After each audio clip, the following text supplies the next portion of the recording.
here's this 6'6" black guy, 240 pounds. He just got out of prison. What am I gonna do? Okay, taser, taser, taser. Da, da, da, da, da, da, da. I was in fear for my life, and I was forced to defend myself, so I discharged 2 rounds into his chest.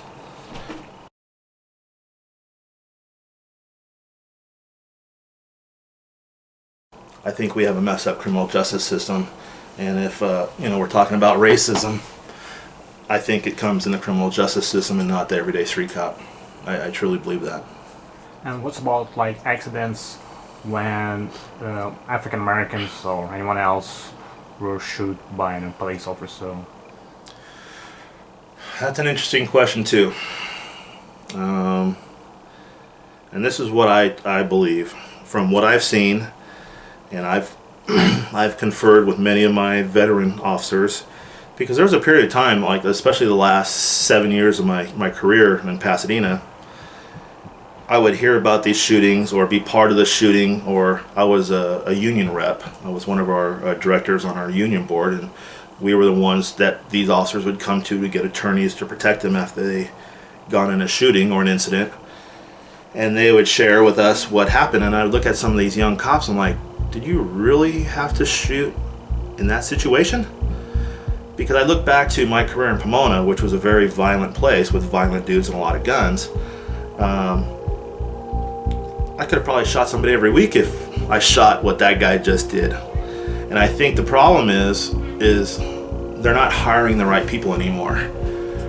When I hired on in 1990, I came from the street. I was a street kid. I had a single mom. She worked 2 jobs. I had no dad around. I have no brothers and sisters. My friends skateboarding was my family. That was my family back then. So they hired me from the street. I had a little bit of college background. I came from the street. The people that trained me, my training officers, most of them were military veterans. A couple guys served in Vietnam. A couple guys, served elsewhere, but they were military guys. They were cut from that cloth of being military trained. They were confident. They were strong. They were quick thinkers. They were calm and cool under pressure. They had command presence. They could look somebody in the eye and say, hey, you need to do this. You need to do this now. People, they did. They cooperated. They did exactly what they were supposed to, because these guys had confidence. They were tough dudes, and they were what you wanted in a cop. But what happened in the late 90s, early 2000s, police departments started hiring kids with big college degrees.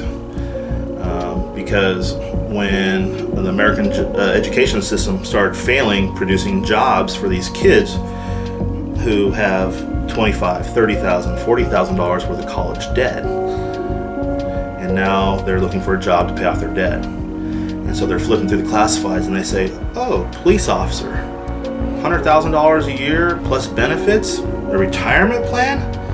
Well, I could probably play cop. No, you can't. You just can't suddenly decide to go off and play cop.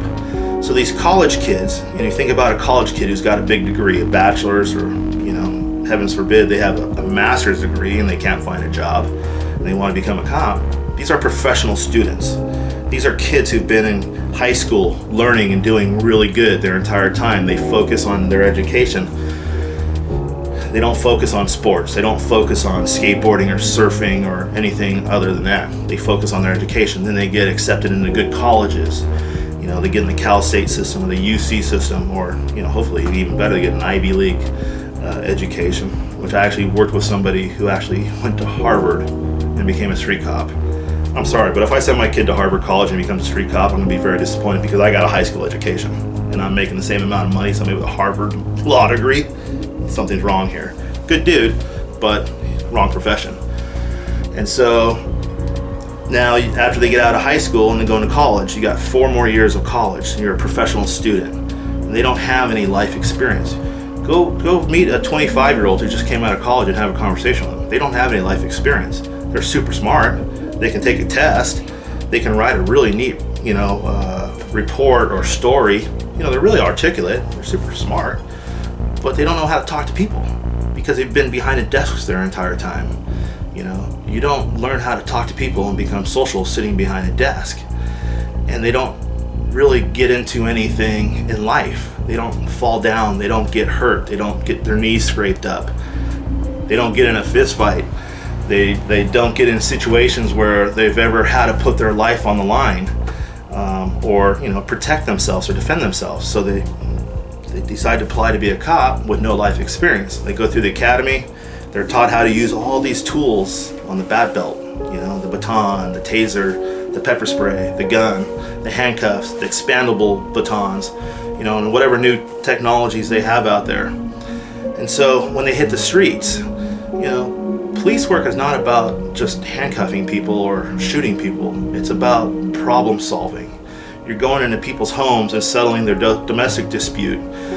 This guy smacked around his wife, or little Johnny's running away.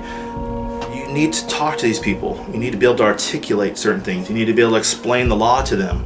And then when you got someone who's uncooperative or somebody's on drugs, you need to be able to talk to these people and get their compliance. That's the goal, is to get the compliance to resolve the situation without having to use force, And so what happens is they get confronted with a situation. Somebody wants to fight him now. They're scared. If you've never been in a fist fight, your first fist fight, you're going to be terrified. Here's this 6'6" black guy, 240 pounds. He just got out of prison, and now I told him he's under arrest for spousal abuse, and he said, "F you." What am I going to do? I'm 5'9", 160 pounds. I got a college degree. I've never been in a fight. I never trained in martial arts. I've never been in the military. What do I do? Okay. Taser. Tase him right away. And I look at some of these guys and I talk to some of my old partners. I'm like, wow, that's pretty weak. He just tased that guy because he said F you. Well, I would back in the day first go up and grab him by the wrist, control his wrist, put it behind his back, and if the fight's on, I'm either going to sweep the leg, do a hip throw, and the fight's on. Let's go down the ground. Let's fight. Let's get it on. And hopefully my training and my skills will overcome that. But, I've taken punches, I've been hit, I've been shot at, but, they don't have any confidence. So they use these tools on the bat belt, and these tools hurt people. They mess people up really bad. And when it comes to the police shootings, if they can articulate something to be a weapon, they will blow you away with a gun. For example, this pen. I could take this pen, and if I can articulate that you attacked me with this pen, with my colorful, highly trained college writing courses that I had, I can justify killing you. It's really easy to do if you're able to articulate your reasonable fear for great bodily injury or death. The narrative in a report would go something like this. I went to this home. I saw this male. He was yelling, arguing with his wife. I said, "Come here, sir, I need to talk to you." He ran away. He grabbed a pen, and he came at me. And then the narrative is going to read, he came at me with a pen, with the tip pointed, being held like a knife, come charging at me at a high rate of speed. I was in fear for my life, and I was forced to defend myself, so I discharged 2 rounds into his chest. Were you really scared? Seriously? Or are you just articulating because you're a college kid and you know how to write real creative? Are you really scared of this pen? Is this pen really going to kill you or put you in the hospital to justify 2 rounds from a 45 in your chest? I don't think so. You better try some other tool first. The first tool you should always go to is your mouth. Your command presence, your orders, and your instructions. Number 2.